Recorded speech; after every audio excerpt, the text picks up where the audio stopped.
Now a plan to use rookie teachers in one of the toughest school districts in the United States. The NewsHour special correspondent for education, John Merrow, has been chronicling the efforts to improve public schools in New Orleans and Washington, D.C. Tonight, he looks at how some novice teachers fared in New Orleans this year. Almost everyone agrees that teachers are the single most important factor in a child's education. We've seen some really good ideas, some really interesting ideas. But good ones can be hard to find.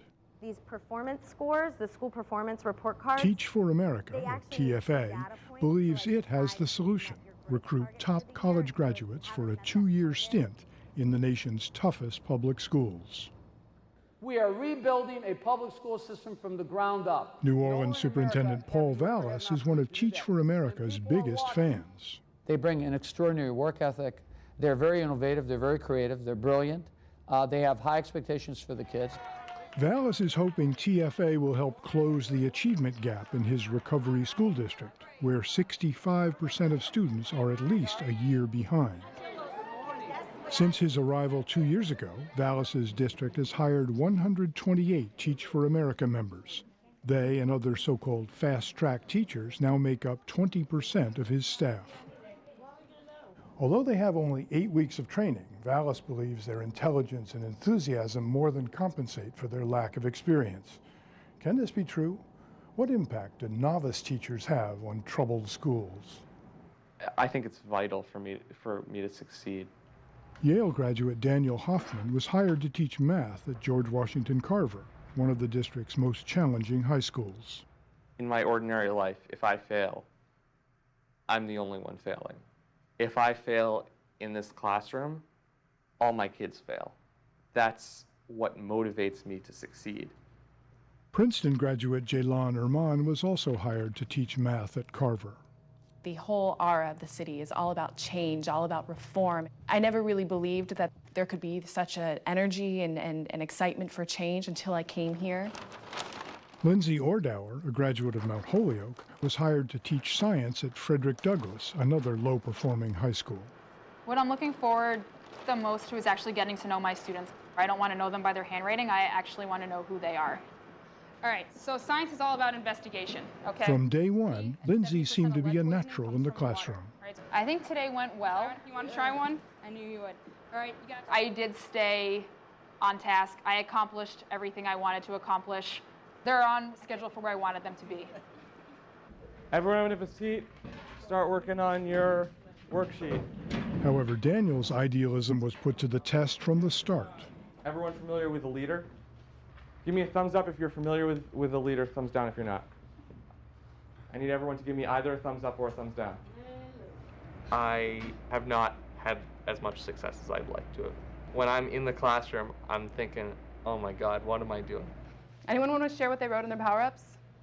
Jaylon also had trouble connecting with students.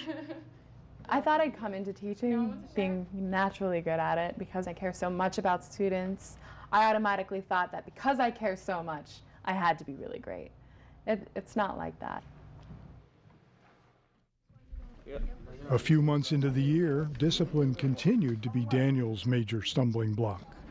Kids getting up, walking around, walking out of class, you name it. I get things thrown at me all the time. The garbage can was thrown at me once. I usually go back to class. What did you send me for? I have an answer now. Is this what you expected? Yes and no. I knew that I was coming into one of the most difficult educational situations in the country. A lot of these kids have seen murder, seen Katrina, and so there's almost nothing that they're scared of. Dealing with that when I'm supposed to be in a position of authority, in some ways my hands are tied. I want all of you to pass your homework to the front. Pass your homework to the front. Anybody else? The demands of long hours preparing for and then teaching her classes had Jaylon hitting the wall. It's been really, really hard for me to muster up the energy to get up and go into class with that idealism and optimism that brought me down to New Orleans in the first place. Jaylon's low point came when her class started a petition to get her fired. I remember sitting at the corner of my room on my desk and like literally not yet crying, but like on the verge of tears. Kevin, where's Kevin? Back. For Lindsay, our most confident teacher, the biggest problem was attendance. Is Walter here today? No. I have 26 students on my roster, but on any given day I can expect about 17. You have 10 right now. Yes. 11. One Yes. just came in. It slows my teaching down a lot. I feel like I'm always playing catch up. All right, who was not here yesterday? We're dealing with -1x, just like we've been trying for the last few days. By January, Jalan's class seemed to be turning around, and the student petition was long forgotten. You will divide by -1. Okay, excellent. I was so adamant that I wasn't going to fail from the beginning, and that led to many different ideas. And when one wouldn't work, I would try another one. When that one didn't work, I kept going, and going, until I finally found what worked for me and felt natural to me. I'm going to pass out another worksheet. What do we see about body color for all three of these groups of frogs? Are they somewhat the same? Lindsay continued to improve, and her students seemed to benefit. I can tell she was like a pretty cool teacher. I had a real problem with science. She made it easy for me. I could understand it. Out of all the teachers I knew in past years, she's the first teacher ever told me if I need a recommendation, come see me, try to help me through college, trying to help me find a college. That's the first teacher ever did that. And she pushed us, beyond our natural bounds, beyond our natural limits. Very proud of my kids. I think they're doing very hard work. Yesterday, all of our retesters got their test results back. I think at least 80% of my students said they passed. However, Daniel never hit his stride. He continued to struggle, and so did his class. One thing that really gets to me is when my kids tell me I'm a bad teacher, because I know to a certain extent it's true.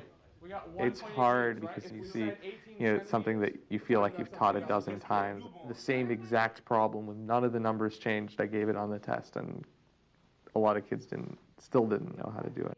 At year's end, we invited the teachers to dinner.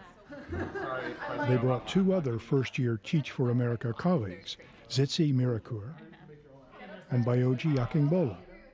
We asked them to respond to a common criticism of TFA. Are you learning to teach at the expense of these kids who actually need experienced teachers? The kids are the only reason we're here. We're not here for the paycheck. We're not here for anything else like that. We're here for the kids, and we're putting our all into it. We stay up till like 1, 2 o'clock, stay at school till 7 o'clock, working on lesson plans, and that energy, which might not be there if you've been in the system for 10, 15 years, we use as a tool to make positive impacts. So the energy outweighs your inexperience? Yes, yes. It compensates for it. Absolutely. Did you ever find yourself triaging? Well, I don't have enough energy to help everyone here, so I'm really going to work on these two. Definitely. Absolutely. Definitely. Absolutely. And if you were to take the entire classroom by storm and try to tackle all the issues, I mean, I don't think any one of us is capable of that. It's not always in your control. Like, I had a student acting up a few weeks ago that had never really, he would sleep during class all the time, and I find out that he's homeless. There's no way that me being nicer or stricter or more motivational is going to change the fact that he doesn't have a home. I think all of us, our collective society, has to address issues of poverty, very fundamentally, of health care. But we can't just say that we're going to fix the school system and everything will be okay. But Vallas is adamant that smart young teachers are the answer, even if their commitment is short-term. I want to have a steady flow of the best and the brightest from the colleges and universities into our teaching corps. And if they stay for 2 or 3 or 4 years and then move on, so be it. But Daniel Hoffman won't have a second or a third year. At the end of his first year, Carver High School dismissed him. It's probably the right thing, but I don't know if I'm still wrapping my head around it in a lot of ways. Daniel is the rare exception. Both Lindsay and Jalan were asked to stay for their second year, as are almost all TFA recruits. 60% stay a third year. Vallas himself originally signed a 2-year contract, but buoyed by improved graduation rates and increases in scores on state tests, he's signed on for a third year. and promises to hire more new teachers for the fall.